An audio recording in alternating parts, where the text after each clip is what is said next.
Nossa segunda aula do curso de Logística Reversa. Lembrando que são 4 unidades, estamos na primeira unidade. Na aula anterior a gente falou um pouquinho da logística tradicional e da logística reversa. Lembrando que é muito importante que a gente, nessas primeiras aulas, a gente fale sobre a logística tradicional, ou seja, a logística que faz com que um determinado produto esteja acessível para que a gente compre, né? Então a gente vai ver todo esse ciclo de vida desse produto, a matéria-prima, o fabricante, o varejista, o atacadista, até chegar a nós, consumidores finais. Então é muito importante a gente entender esse caminho para que quando a gente estiver estudando a logística reversa, a gente comece a pensar nos caminhos alternativos, né? Então aquele produto depois de feito, como que a gente vai retornar, reutilizar aquela matéria-prima, por exemplo, ou reutilizar o produto.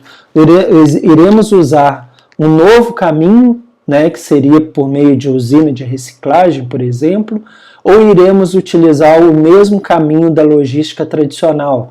Eu irei devolver aquele produto para a loja que me vendeu, como acontece em alguns casos, né, específicos. Então primeiro a gente precisa entender como que funciona a logística tradicional. E o surgimento do comércio é um ponto importante nessa reflexão, né? Então o comércio, ele na sua versão clássica, como que ocorre? A gente vai no estabelecimento comercial, por exemplo, uma farmácia, uma padaria, um supermercado, e vamos lá, encontramos os produtos que a gente precisa, a gente coloca esses produtos, por exemplo, tipo num carrinho, como a gente vê aqui, passa num caixa, faz o pagamento e levamos para a nossa casa. Então, geralmente é assim. Mas para aquele produto estar naquele estabelecimento, seja a padaria, a farmácia, o supermercado, o armazém, existe toda uma cadeia anterior, né? Então, esse ponto de venda, que nada mais é do que o varejo, ou seja, vai vender para o consumidor final, muitas vezes aquela mercadoria ela vem de um atacadista, né, que é um grande entreposto na qual estão ali as mercadorias em quantidades gigantescas e que vão abastecer uma determinada região.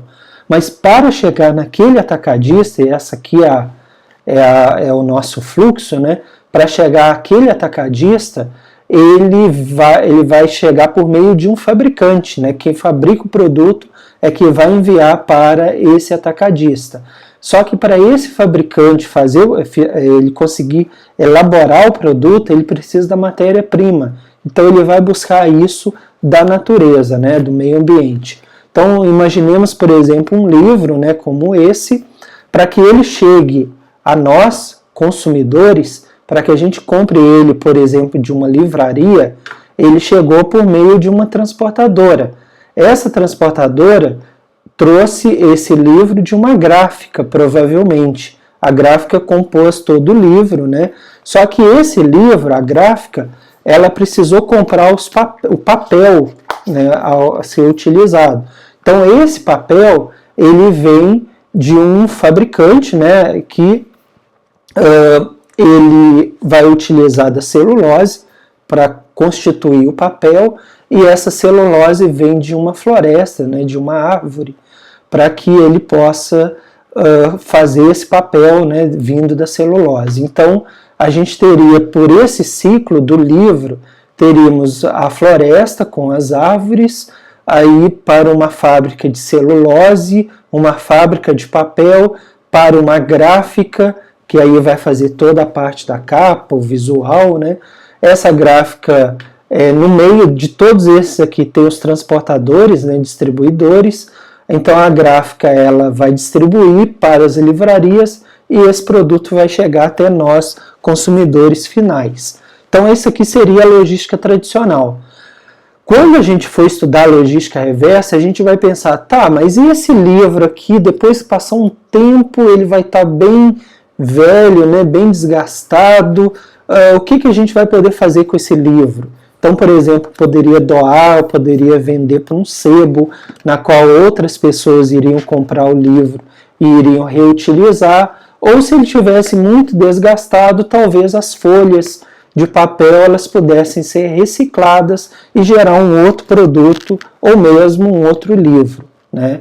Então, lembrando também que o comércio ele não envolve só a parte tradicional, né, a física. A gente vê aqui os diversos sites, então podemos imaginar que também há a possibilidade de se comprar por sites, né? Então a gente vê aqui envolve a troca de bens e serviços por dinheiro ou outra forma de pagamento, e uma delas é pela internet, hoje em dia, o chamado e-commerce, na qual tu olha no site, um ambiente virtual, escolhe o produto, faz a compra virtual, paga pelo cartão de crédito, efetua um boleto bancário, né, gera um boleto bancário para fazer pagamento. Existem várias formas de pagamento, inclusive a tradicional por meio do dinheiro. Então, hoje o comércio ele não envolve só a forma tradicional, mas também a forma virtual, e a logística ela precisa estar preparada não apenas para deixar o produto no ponto de venda, no caso de estabelecimento físico, mas também ter como entregar o produto ao cliente, né, por meio dessas compras virtuais.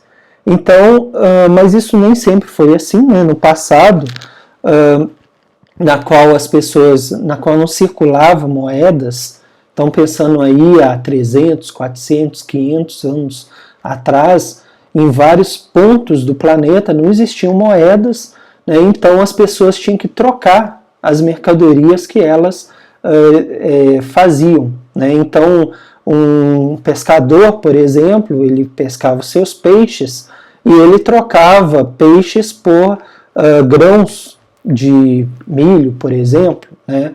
O agricultor ele trocava os seus grãos de milho por peixes, né? Então a ideia era que ambas as partes saíssem satisfeitas com aquela troca, que no caso seria o escambo, né? Então alguém fazia, por exemplo, um artesanato.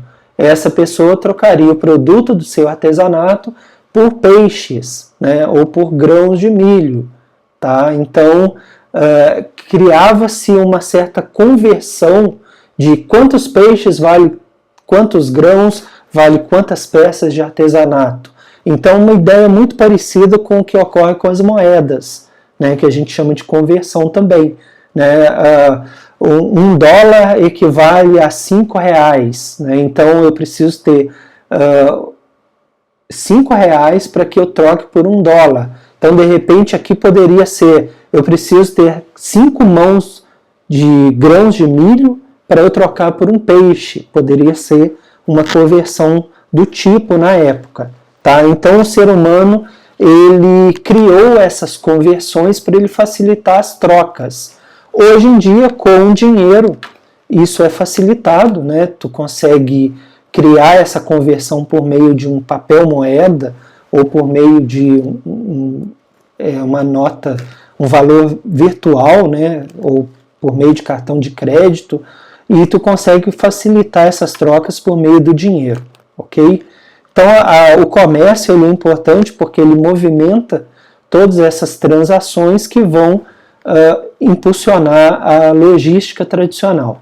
Então, vários assuntos que a gente tem falado, está no nosso livro o Sustentabilidade Empresarial e Mercado Verde, que a gente comenta vários aspectos ligados à sustentabilidade, a transporte, a mobilidade, poder público, descarte e vários outros assuntos. Tá? Então eu convido vocês a conhecer as nossas redes sociais, o Instagram, Facebook, o site da Administração Verde e os nossos canais no YouTube, o Ricardo Ribeiro Alves e o Administração Verde. Periodicamente a gente está colocando vídeos novos, tá?